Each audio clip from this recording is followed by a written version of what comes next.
Hi, welcome to this short video about creating engaging professional development trainings. First thing, there's going to be a 5-step process that I'm going to discuss. Step 1 is decide on your topic. Step 2 is you explaining your topic. Step 3 is creating learning outcomes for your participants. 4, deciding on the methods of presentation and engagement. And then 5, actually creating your presentation. Now these 5 steps that I'm going to go through is not the be-all end-all for creating professional development trainings, but these are some key things to keep in mind, and of course there will be additional videos where you can learn even more.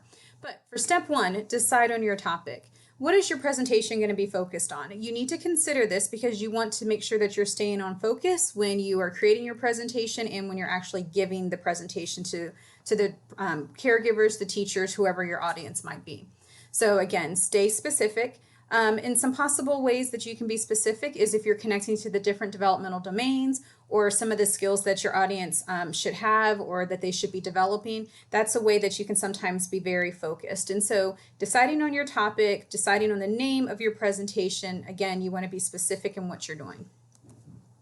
So once you have your topic in mind, and I have an example on here, for instance, about physical development, then you want to be able to explain your topic. So you can do that in just a couple of sentences. When you're thinking about, let's say again, physical development, there's several different aspects that we're going to talk about. So if I want to decide whether or not I'm going to come to your training or to watch your video, that kind of thing, I need to know what about physical development are you talking about? So I gave 3 examples here. It could be about fine small motor versus gross large motor development. It could be activities to encourage physical development. I could be talking about physical development across the ages, from infants through preschool or school-age children. This kind of information is important on being able to explain your topic, because if I already understand what's fine motor and what's gross motor, but I'm having a hard time or I want to learn more information about different activities that I can do, and that's what's in your description of your topic, that's what's in your description of your presentation, then I might go to that presentation because you're going to be talking about information that I want to know. Step 3 is you want to create learning outcomes. It might seem a little weird that you're creating outcomes before you do the presentation, but again, this is to really help keep you focused. And so the learning outcomes or the learning objectives are, what do you expect your participants to know when you're done with your presentation? And so they need to be achievable and measurable. So you need to be able to say, here's my objective, and I can truly test this or have a discussion or do something afterwards to find out whether or not the participants actually learned this information. And when you're creating these outcomes, you want to use action words whenever possible. So I gave some examples here: define, explain, create, implement, recommend, compare, contrast, design. And then an example of 2 possible learning outcomes, again with the topic of physical development, is explain the difference between fine small motor and gross large motor development. I can test that at the end. I could have people write it out. I could have a discussion with them. That's something that I can find out. Yes, can they explain the difference between what's fine motor and what's large motor? Another example could be create activities for 3-year-old children to use their gross large motor development. So again, are my participants able to design an activity that's focused on that type of physical development? So I'm tying everything back. But if I have these outcomes, when I then go to present the information, I have my end goal in mind. So again, a lot of this ties to staying on topic, on task, because you want this to be worthwhile for your participants when they're there and they're learning this information. Step 4 is to decide on the methods of your presentation and how you're going to keep everybody engaged. And so there might be some times where you have to stand up and you have to lecture, you just have to give that information out.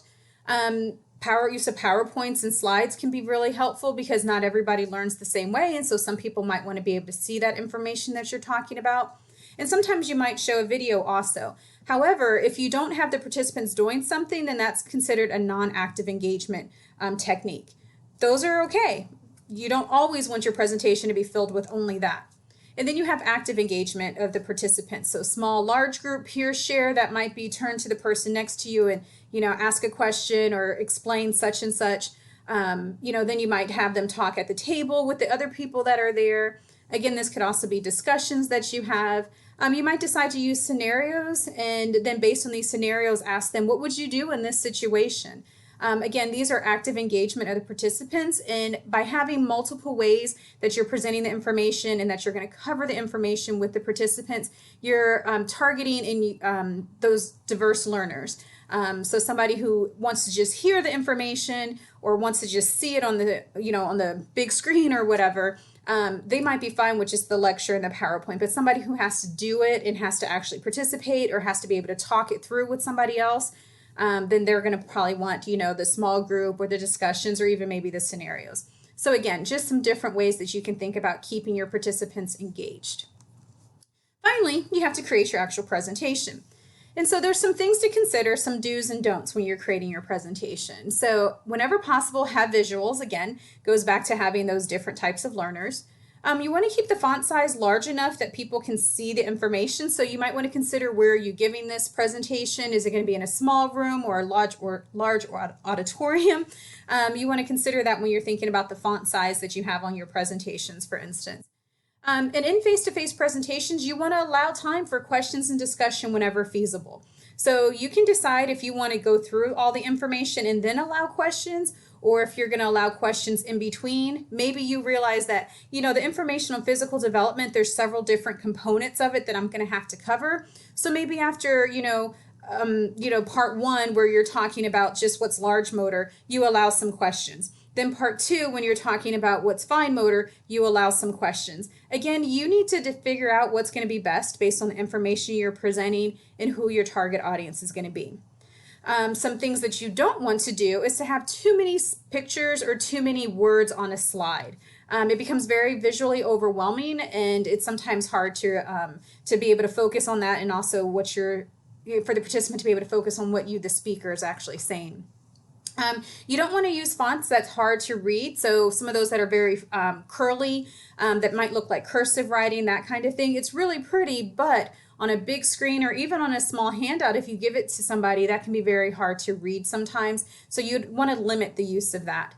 And when you have online presentations, you don't want to go through the material too fast. Allow time for it to sit on the screen, for the audience to be able to see it, for them to hear what you're talking about. You don't want to keep flipping through slide after slide, and the person has to keep pausing to be able to read the content and really understand what's going on. So these are just 5 easy steps to consider when you're doing a presentation.